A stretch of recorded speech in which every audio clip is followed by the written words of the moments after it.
السلام علیکم، میرا نام ہے حسام طاہر اور آپ دیکھ رہے ہیں نالج چینل۔ صدیوں کی انسانی تاریخ نے ایسے حیرت انگیز شاہکار تعمیر کیے ہیں جو آج کے لوگوں کو اپنی طرف مائل کرتے ہیں اور جن کی طرف لوگ کھنچے چلے جاتے ہیں۔ بہت سے تاریخی مقامات وقت کی سختیاں برداشت کرتے آ رہے ہیں اور ان تاریخی مقامات نے آج کے انسان کو موقع دیا ہے کہ وہ ان سے پچھلے لوگوں کی تہذیب کا مطالعہ کر سکے۔ تو آج کی ویڈیو میں ہم 8 ایسے ہی تاریخی مقامات کے بارے میں بات کریں گے جن کو دیکھ کر عقل انسانی دنگ رہ جاتی ہے۔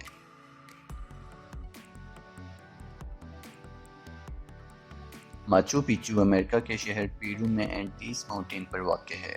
یہ علاقہ تصاویر لینے کے لحاظ سے بہترین علاقوں میں شامل کیا جاتا ہے۔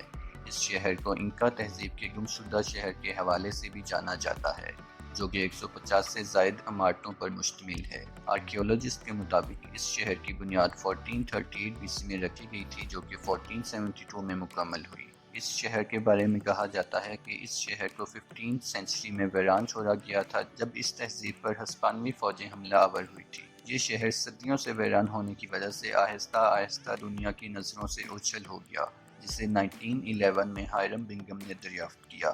اس کی دریافت کے بعد پیرو کی حکومت نے اس تاریخی ورثے کو سنبھالنے اور سیاحوں کی دلچسپی کو مد نظر رکھتے ہوئے بہت سی عمارتوں کو ان کی اصل حالتوں میں تعمیر کیا۔ اس شہر کی نمایاں عمارتوں میں temple of three windows, temple of the sun اور انٹیہوٹانا اسٹون شامل ہیں۔ اس جگہ کی خوبصورتی کو دیکھتے ہوئے یونیسکو نے اسے 1983 میں عالمی ورثے کی فہرست میں شامل کیا اور پھر 2007 میں عالمی ووٹنگ کی بنیاد پر اسے دنیا کے 7 عجائبات میں بھی شامل کیا گیا۔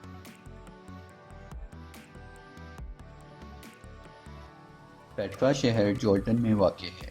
اس شہر کے تاریخی اوراق کو پلٹا جائے تو پتہ چلتا ہے کہ یہ شہر نبطی قوم کا دارالحکومت تھا۔ یہ شہر ایک پہاڑی کے پیچھے واقع ہے جسے 1812 میں سوئس ایکسپلورر بروک ہارٹ نے دریافت کیا تھا۔ پہاڑوں کی کھدائی کر کے بنائے جانے والے اس شہر کے بارے میں کہا جاتا ہے کہ یہ شہر 312 BC میں بنایا گیا تھا۔ گلابی پہاڑی کو کاٹ کر بنائے جانے والے اس شہر کو سٹی آف روز بھی کہا جاتا ہے۔ یہ شہر اپنے دور میں ہیرے سے مشابہت ہونے کا احساس بھی رکھتا ہے۔ اس شہر کے اہم مقامات میں ایک اسٹیڈیم نما جگہ ہے جو اس بات کی عکاسی کرتا ہے کہ اس دور میں بھی کھیلوں کو کتنی اہمیت حاصل تھی۔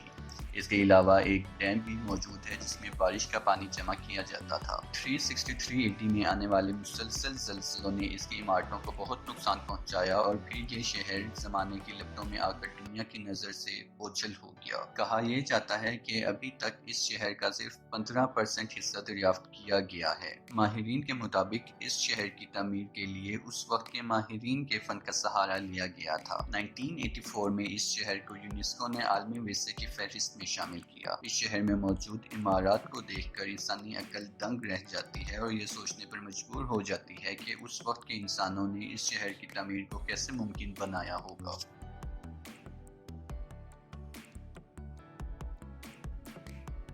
اہرام مصر ایک ایسی ہسٹوریکل پلیس ہے جس سے شاید ہی کوئی نا واقف ہو۔ ایک تحقیق کے مطابق مصر میں 138 اہرام تھے، جن میں سے اب صرف 80 اہرام رہ گئے ہیں۔ کہا یہ جاتا ہے کہ یہ اہرام 2600 BC میں بنائے گئے تھے۔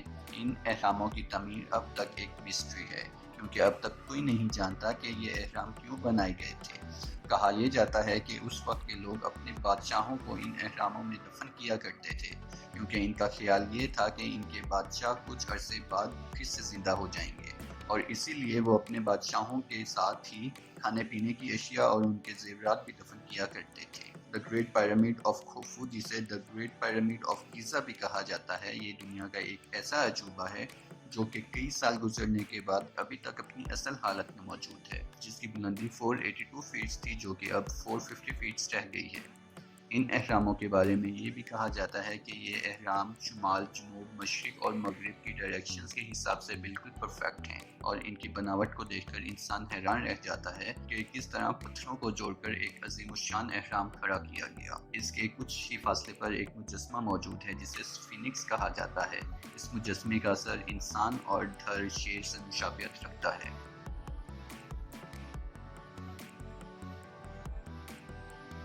سلوسیم اٹلی میں واقع ہے، جسے فلیوین ایمپیتھیٹرم بھی کہا جاتا ہے، کیونکہ اس کی تعمیر اس وقت کے بادشاہ فلیوین کے دور حکومت میں 72 میں شروع کروائی گئی تھی۔ اس کے بنوانے کا مقصد یہ تھا کہ عوام کی صلاحیتوں کو پرکھا جائے۔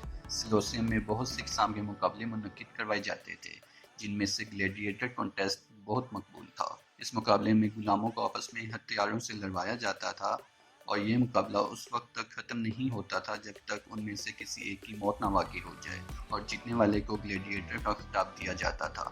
اس کے علاوہ جنگلی جانوروں اور انسانوں کی بھی لڑائی کروائی جاتی تھی۔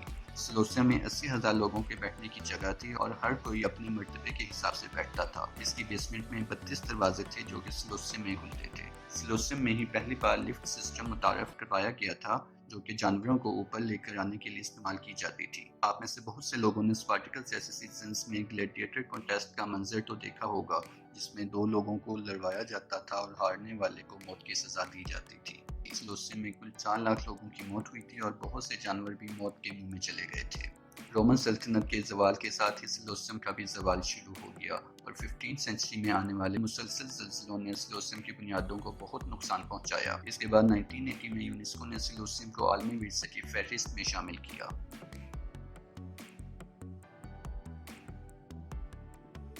اسٹون ہینج انگلینڈ کے شہر سالزبری میں موجود ہے۔ اس کے بارے میں کہا جاتا ہے کہ یہ 3000 BC میں تعمیر کیا گیا۔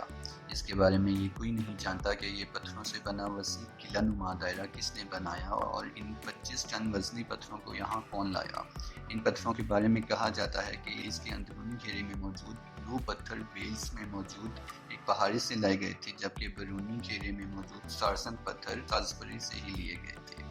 اس کے بارے میں مختلف دور میں مختلف اندازے لگائے گئے، جن کے مطابق یہ جگہ شاہی قبرستان، عبادت کی جگہ، یا پھر وہ جگہ ہو سکتی تھی جہاں پر سورج گرہن کی پیشین گوئی کی جاتی تھی، کیونکہ یہ سورج کی سیدھ میں اس طرح بنایا گیا ہے کہ جب سورج زمین سے سب سے کم فاصلے پر ہوتا ہے تب سورج کی روشنی اسٹون ہینج کے ایک مخصوص حصے پر پڑتی ہے۔ اور ایک اور تھیوری کے مطابق یہ پتھر جادو کے زور سے لائے گئے تھے، اور یہ کارنامہ جادوگر مرلن نے سر انجام دیا تھا۔ اس کے علاوہ اس دائرے کے ارد گرد ایک خندق بھی موجود ہے، اور اس کے کناروں پر 56 گڑھے بھی موجود ہیں۔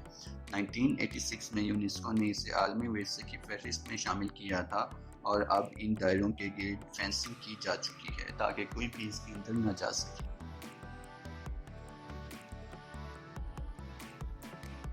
تاج محل کو ایک لازوال محبت کی نشانی سمجھا جاتا ہے، جسے شاہ جہاں نے اپنی مرحوم بی بی ملکہ ممتاز کی محبت میں بنوایا تھا، اور پھر ملکہ ممتاز کو بھی یہیں دفن کیا گیا۔ اس کی تعمیر کا حکم 1612 میں دیا گیا تھا، جو کہ 1654 میں مکمل ہوئی۔ اس طرح تاج محل کی تعمیر 22 سالوں میں مکمل کی گئی۔ تاج محل یمنا ندی پر تیرتا ہوا ایک ایسا شاہکار ہے جو کہ سنگ مرمر سے بنایا گیا تھا۔ تاج محل ایران، ترکی اور ہندوستان کے ماہرین کے فن کا منہ بولتا ثبوت ہے۔ تاج محل کے بارے میں کہا جاتا ہے کہ تاج محل سورج کی حرکت سے اپنے رنگ بدلتا ہے، جیسا کہ صبح کے وقت اسے گلابی رنگ میں دیکھا جا سکتا ہے، جبکہ دوپہر کو سفید، غروب آفتاب کے وقت یلو، اور چاندنی رات میں اسے بلو رنگ میں دیکھا جا سکتا ہے۔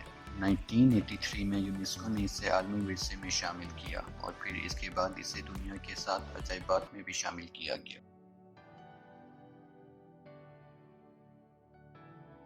دیوار چین دنیا کا واحد شاہکار ہے جو چاند سے بھی دیکھا جا سکتا ہے۔ یہ دیوار بہت سی دیواروں کا مجموعہ ہے جسے 221 BC میں کنگ چنگ شی ہونگ کے دور میں تعمیر کیا گیا۔ اس کے بعد مختلف شہنشاہوں کے عہد میں اس کی بلندی اور مضبوطی میں اضافہ کیا جاتا رہا، اور اس دیوار کا زیادہ حصہ 14 سے 17 سینچری میں تعمیر ہوا، اور دیکھتے ہی دیکھتے اس دیوار نے پوری چین کی سلطنت کو اپنے گھیرے میں لے لیا۔ اس عظیم دیوار کو منگول خانہ بدوشوں کے حملے سے بچنے کے لیے بنایا گیا تھا۔ یہ دیوار انسانی ہاتھوں سے بنا ایک ایسا شاہکار ہے جو آج بھی دیکھنے والوں کے لیے کسی حیرت سے کم نہیں۔ یہ ایک بلند اور چوڑی دیوار ہے جس پر ایک وقت میں 10 سے 15 لوگ کندھے سے کندھا ملا کر چل سکتے ہیں۔ اس شاہکار کو 1987 میں یونیسکو نے عالمی ورثے میں شامل کیا، اور پھر 2007 میں اس کو دنیا کے عجائبات میں بھی شامل کیا گیا۔ اس دیوار کو پہلی بار 1970 میں سیاحوں کے لیے کھولا گیا تھا، اور آج بھی لاکھوں سیاح اسے دیکھنے کے لیے چین کا رخ کرتے ہیں، اور اس دیوار کا مین ٹورسٹ پلیس بھی چین ہے۔